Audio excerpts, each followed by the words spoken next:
When Arthur Vance signed the discharge papers against medical advice, he thought he was saving his family's future. He believed that by refusing the nursing home, he could keep his grandson's inheritance safe.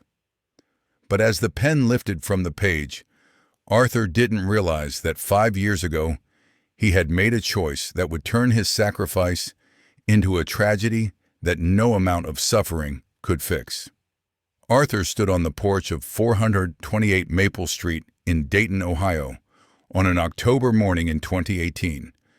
The modest two-story house with white vinyl siding represented 40 years of double shifts at Reynolds Steel Mill. Every board was a monument to his labor, and most importantly, it was the only legacy he had for his grandson, Leo. Leo was 24, drowning in $87,000 of student debt, working 2 jobs to make minimum payments. Arthur's plan was simple. When he died, this house, worth $200,000, would go to Leo. Leo could sell it, erase his debts, and start fresh. It was a good plan. As he turned to go inside, the autumn chill biting at his arthritic joints, his boot caught on the raised aluminum doorframe. Time seemed to stretch and slow. Arthur's arms windmilled desperately, grasping at empty air, finding nothing but the silent, indifferent hallway ahead. He crashed onto the hardwood floor with a terrible thud, followed instantly by a sharp, hollow crack that echoed through the empty house like a gunshot. Pain exploded in his right hip, white-hot agony that obliterated thought, stole breath, whited out vision. It wasn't just pain. It was a detonation. Arthur lay on the floor where he'd once taught his son to crawl, where Martha had collapsed 3 years ago. He tried to move his right leg. Nothing. It was dead weight, a useless anchor attached to his body. His phone had skittered across the floor, coming to rest beneath the antique hall table Martha had inherited from her mother. Arthur began to drag himself toward it, inch by excruciating inch, using his forearms like an injured soldier under fire. Sweat poured down his face. The edges of his vision darkened with each agonizing pull forward. When his trembling fingers finally closed around the phone, he dialed 911. But even through the nuclear pain radiating from his shattered hip, his steelworker's mind was calculating. Ambulance bill, $2,000. Hospital deductible, $500. Surgery costs, recovery costs. The nest egg for Leo evaporating with each passing second. He didn't know yet that the ambulance bill was merely the first pebble in an avalanche about to bury him alive. The surgery at Riverside Medical Center lasted 3.5 hours. They inserted a titanium rod and 3 screws into Arthur's shattered hip. When he surfaced from the fog of anesthesia, the overhead lights were too bright, and everything hurt with a deep, grinding intensity. Dr. Patel, the orthopedic surgeon, stood at his bedside with a tablet, his expression professionally neutral but tinged with something Arthur recognized immediately: pity. "The surgery went as well as we could hope, Mr. Vance," Dr. Patel said, his voice carefully measured.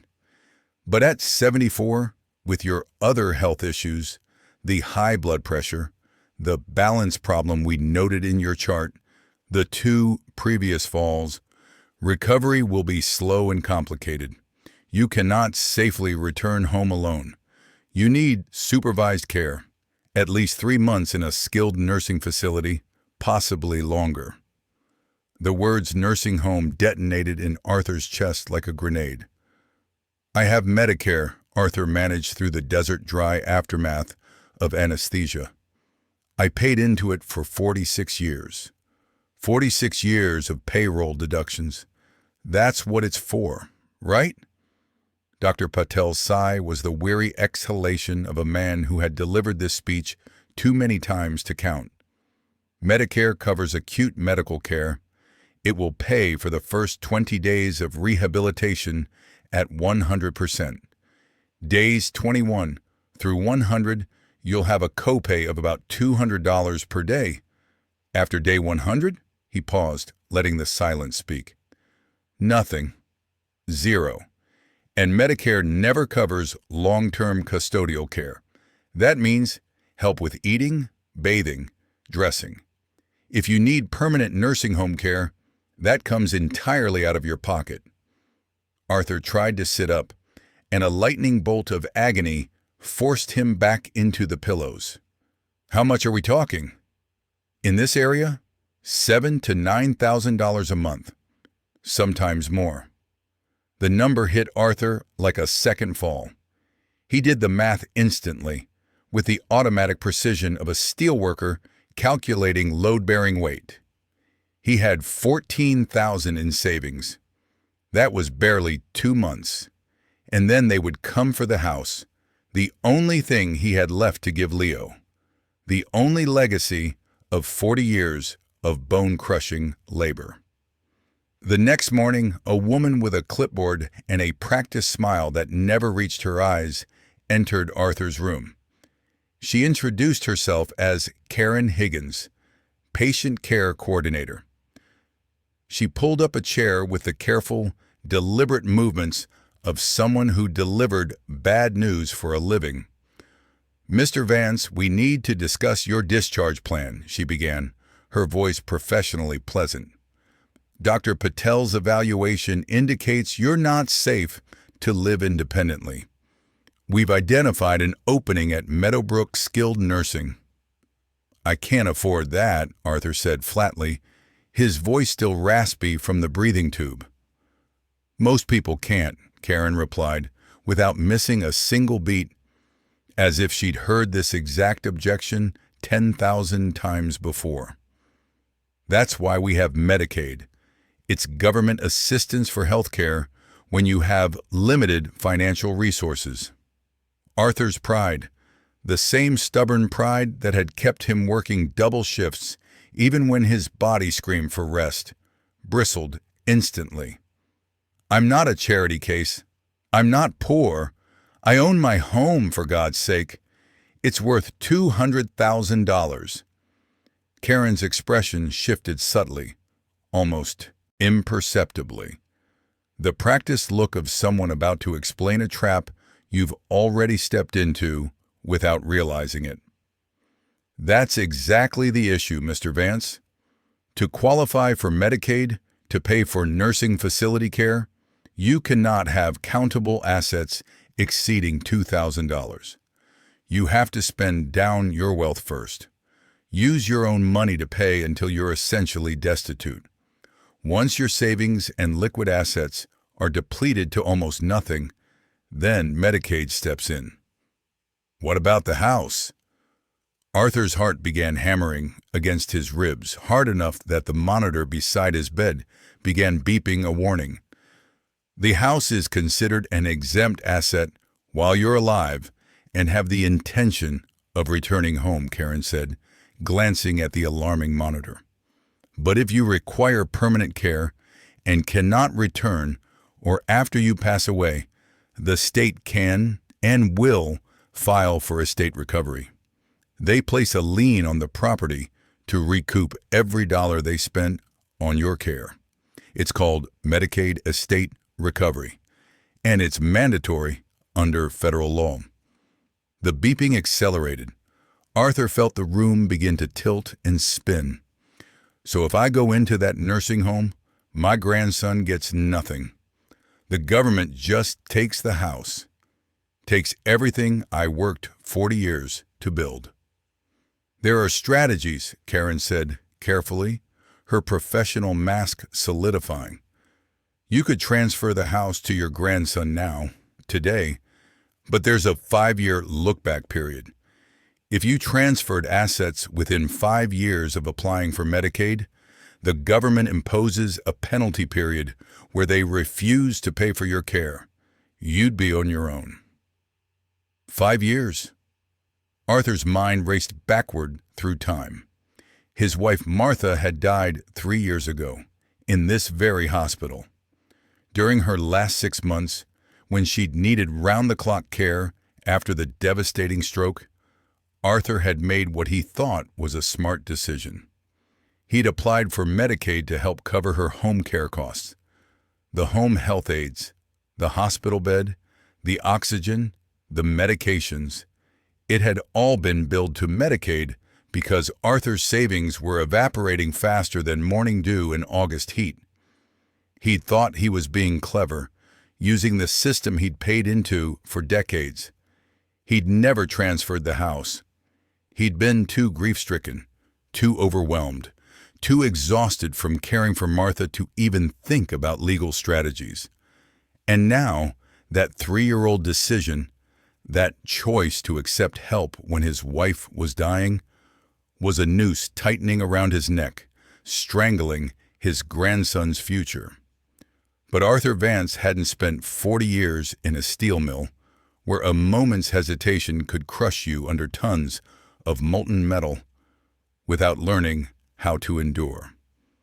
He'd once worked an entire shift with a compound fracture in his hand because stopping the production line would have cost the company money, and him his job. Stubbornness wasn't a character trait for Arthur. It was the scaffolding holding his worn-out body together. "I'm going home," Arthur announced, his voice suddenly hard as the steel he'd worked his whole life. Karen's professional mask slipped, revealing genuine concern beneath. "Mr. Vance, that would be against medical advice. It's extremely dangerous. You can't walk independently. You can't prepare meals. You can't bathe yourself. If you fall again, I'll manage," Arthur said, his jaw set like concrete. "My grandson will help. I'm going home." It was a lie wrapped in hope, wrapped in desperation. Leo was working 60-hour weeks between 2 jobs, drowning in debt, barely keeping his head above water. He couldn't be a full-time caregiver, but Arthur was making a calculated gamble. He would rather risk death than surrender his legacy to the system. He signed the AMA discharge papers with a shaking hand, the weight of what he was about to endure pressing down on him like the roof of the world. The first week home was a slow, grinding descent into hell. Arthur dragged a folding cot from the basement into the living room because climbing the stairs to his bedroom was a physical impossibility. Each breath of effort on those stairs felt like it might snap something vital inside him. He kept the thermostat locked at 62 degrees to save money, layering sweatshirts and blankets that hung loose on his rapidly shrinking frame. His once sturdy body was consuming itself, burning muscle for fuel. His world compressed and contracted to a 10-foot radius of survival. The cot, the bathroom, the kitchen sink. Every trip to the bathroom became a 15-minute ordeal of grinding agony.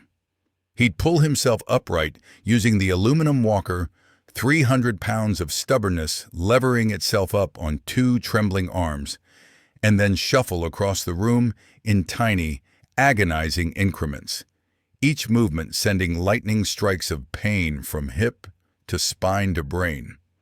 He stopped eating regular meals because standing at the kitchen counter to make even a simple sandwich was too exhausting, required too much from a body that had nothing left to give. He survived on peanut butter, eaten straight from the jar with a spoon, stale crackers that had been in the cupboard since Martha died, and tap water drunk from cupped hands because lifting a glass was too much effort. The surgical wound wasn't healing. It couldn't heal. The incision was angry red and hot to the touch, weeping a clear, sticky fluid that soaked through bandages and sheets. Arthur knew, with the certainty of a man who had worked dangerous machinery for 40 years, that it was infected. He knew he needed a doctor, needed antibiotics, needed professional care. But doctors meant hospitals, and hospitals meant social workers, and social workers meant the system, And the system meant losing the house, losing Leo's future, losing everything that gave his suffering meaning. So Arthur cleaned the wound himself, pouring rubbing alcohol directly into the angry, red flesh, gritting his teeth against pain so intense it made him see stars, made him taste copper, made him wonder if a person could actually die from pain alone. He wrapped the wound in clean dish towels because he'd run out of proper bandages days ago. He swallowed handfuls of expired ibuprofen from the medicine cabinet, destroying his stomach lining, giving himself black terry stools that he forced himself not to acknowledge, not to think about, because thinking about them meant admitting how bad things really were. Leo visited on the third Saturday, and the moment he stepped through the door, Arthur could see the exhaustion carved into his grandson's young face like premature aging. Dark crescents hung under his eyes. His shoulders slumped under invisible weight.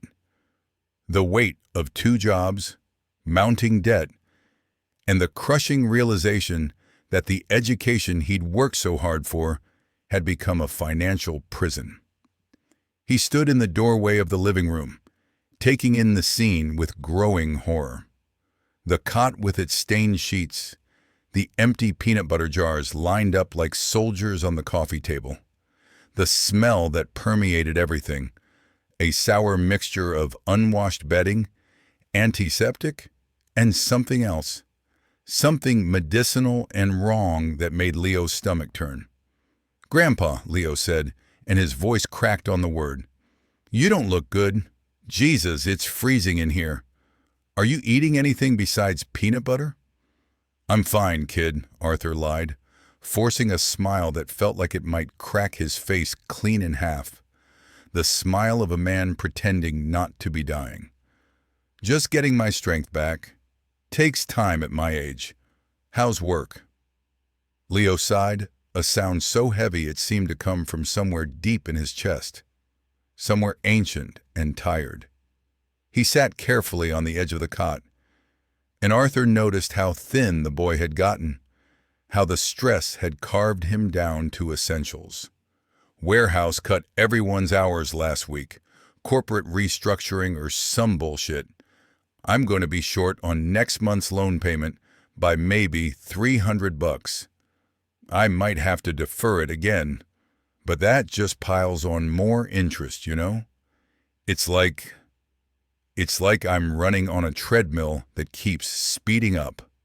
Arthur looked at his grandson, this boy he'd held as a baby, this young man who should be building a life instead of treading water in a system designed to drown people like him, and felt something fierce and protective ignite in his chest.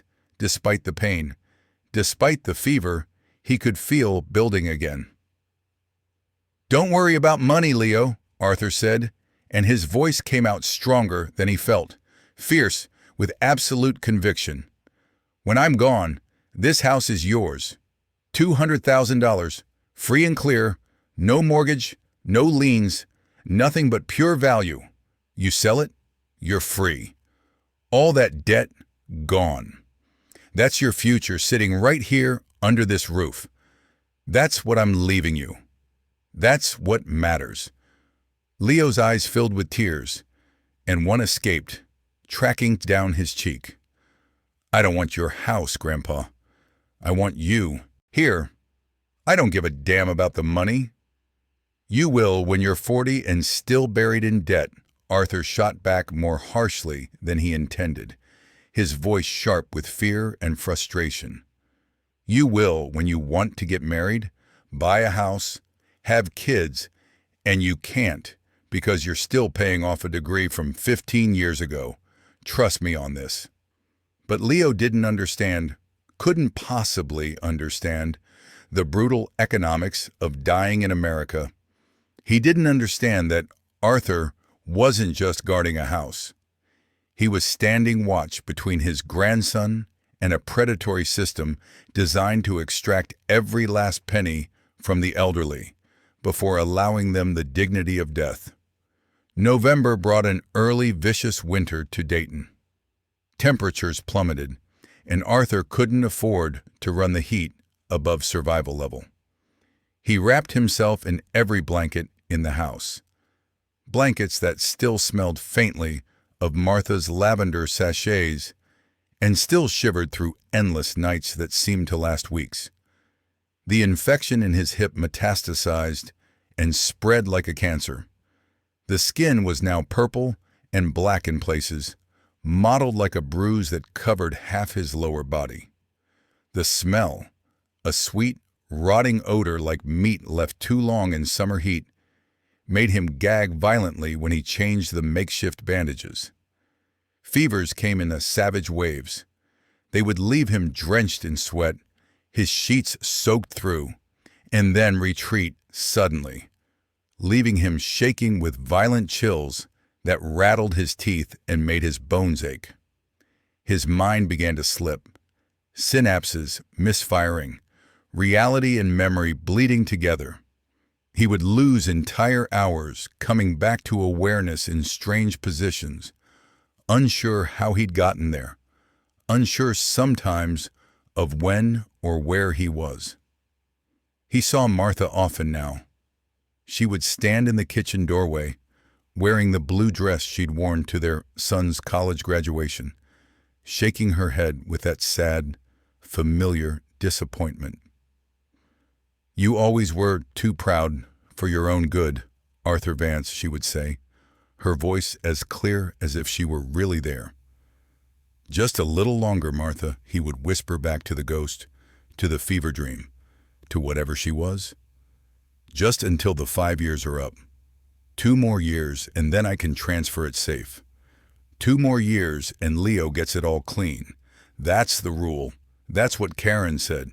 5 years. But Arthur's understanding of the law was fatally, tragically flawed. The 5-year look-back doesn't start from when you use Medicaid. It starts from when you transfer assets. The clock wasn't running. It had never started. He was suffering for nothing, dying for a misunderstanding, making a sacrifice based on rules that existed only in his fever-broken mind. In his increasingly rare lucid moments, Arthur felt growing, desperate panic. He needed to get to the deed, the safe. He needed to write something down, some legal instruction, some document that would guarantee Leo inherited, that would make all this suffering mean something. The deed was upstairs in the fireproof box in his bedroom closet. But the 13 stairs to the second floor might as well have been 13 miles. 13 mountains, 13 impossible things. On a Friday night in mid-December, a winter storm roared through Dayton with apocalyptic fury. The power died at 9 p.m., plunging the house into absolute darkness. The temperature inside began its inevitable plummet toward the temperature outside. Arthur lay on the cot, shivering so violently his whole body shook, his fever spiking to dangerous levels, watching frost form on the inside of the windows like bizarre, beautiful art. And then, in his delirium, he had a moment of terrible clarity. The safe, the deed. He needed to sign it, transfer it, put it in writing before it was too late, before he died, and the lawyers got confused, before the state could interfere. The panicked energy of a dying man gave him a sudden, supernatural surge of strength. The kind of strength that lets mothers lift cars off children, that lets drowning men swim impossible distances. Arthur pulled himself upright. He gripped the walker with hands that shook from fever and weakness.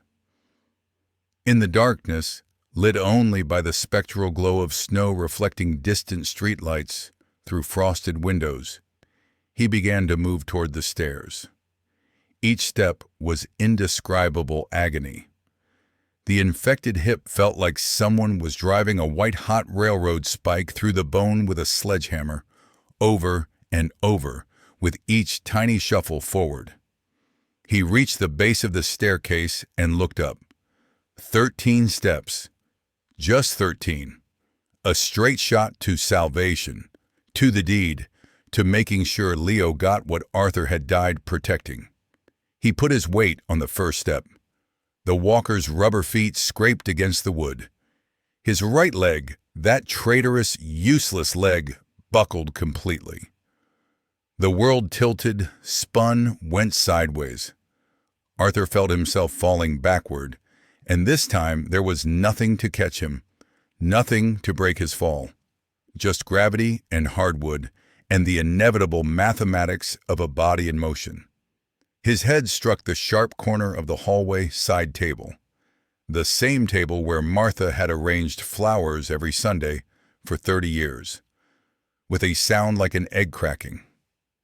He crumpled to the floor, blood beginning to pool dark and shiny beneath his head, warm against the cold wood, spreading in a slow, terrible circle. The phone was in the kitchen, visible from where he lay, 10 feet away. It might as well have been on the moon, on Mars, in another dimension entirely. Arthur lay on the floor of his living room, the same floor where he'd taught his son to walk, where Martha had wrapped Christmas presents, where life in all its mundane beauty had unfolded, and felt his vision begin to tunnel, to darken at the edges. His last coherent thought wasn't about pain. It wasn't about fear. It was about the house, about winning, about keeping the government's grasping hands off what was, rightfully, his grandson's. I kept it safe, he thought, as the darkness closed in like curtains. I didn't let them take it. I won. Arthur Vance died alone in the dark, believing with his last breath that his sacrifice had meant something. Mrs. Gable found him 2 days later when newspapers piled up on the porch. The funeral was small.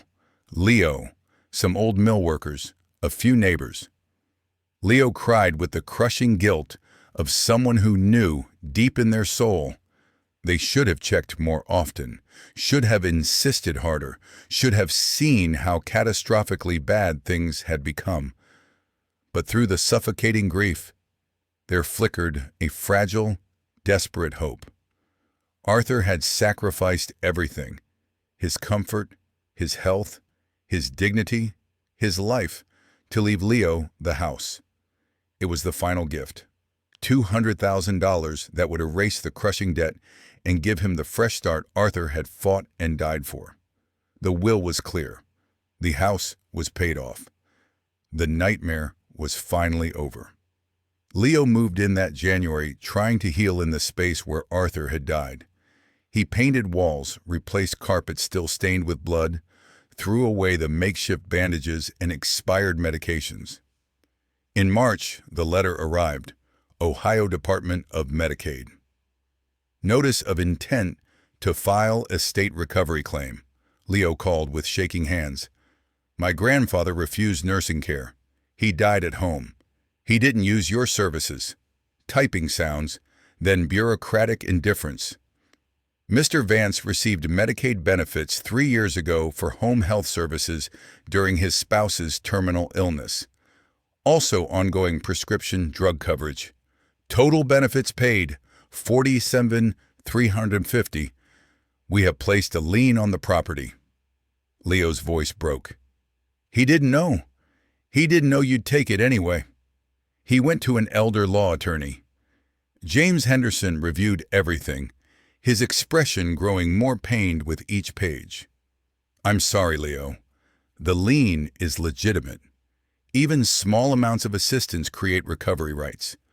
Refusing care doesn't protect assets. It just causes needless suffering. What should he have done? 5 years before getting sick, when he was healthy and thinking clearly, he should have placed the house in an irrevocable trust. After 5 years, it becomes invisible to Medicaid. Or he could have transferred it to you with a life estate, allowing him to live there until death while keeping it out of his estate. There were strategies. He just didn't know they existed. The house sold that May. After the state took its $47,350 after realtor fees and closing costs, Leo received $118,000. Enough to pay off his student loans with some remaining. Not nothing, but not the $200,000 Arthur had died trying to protect. As Leo drove away from 428 Maple Street for the last time, watching the sold sign shrink in his rearview mirror, he understood something terrible and profound. The system had gotten its money anyway. Arthur's suffering had meant nothing. His sacrifice was empty. The system always gets paid. The only question is whether you understand the rules before you start playing a game you can't win. Naber var? Hayat kurtaran dersler. Life-saving lessons. Arthur'un hikayesinden öğrenilmesi gerekenler. Medicare asla uzun süreli bakımı ödemez. Medicare sadece medikal tedaviyi kapsar. Günlük yaşam desteğini, yemek, banyo, giyinme ödemez. Bu tür bakım için ya cebinizden ödeyeceksiniz ya da Medicaid'e başvuracaksınız, fakirseniz. Medicaid Estate Recovery gerçektir. 55 yaş üzerindeyken Medicaid'den herhangi bir yardım alırsanız, ilaç, doktor, evde bakım, devlet siz öldükten sonra evinizden bu parayı geri alabilir. Küçük miktarlar bile birikerek büyük liyanlar oluşturur. İnatlaşmak, varlık kurmaz. Arthur gibi, sistemle savaşacağım, tedaviyi reddediyorum demek evinizi kurtarmaz. Sadece sizi öldürür ve yine de devlet parasını alır. Doğru strateji, hukuki planlama, inatlaşma değil. 5 yıl kuralı, erken planlanmalı. Hasta olduktan sonra evi çocuğuma devredeyim demek işe yaramaz. Devlet 5 yıl geriye bakar. Planlama sağlıklıyken 60'lı yaşlarda yapılmalı, acil serviste değil. Irrevocable Trust, hayat kurtarır. Evinizi bir geri dönülemez güven fonu içine koyarsanız, Irrevocable Medicaid Asset Protection Trust, 5 yıl sonra o ev sizin değil, fonun malı olur. Devlet dokunamaz ama içinde yaşamaya devam edersiniz. Revocable Trust yetmez. Sıradan Living Trust vasiyetten kurtarır ama Medicaid'den korumaz çünkü hala sizin kontrolünüzde sayılır. Elder Law Attorney zorunludur. Arthur'un derdi bilgi eksikliğiydi. 60 yaşına geldiğinizde bir yaşlı hukuku avukatı ile görüşün. Birkaç $100'lık danışma ücreti, yüz binlerce dolarlık kayıpları önler.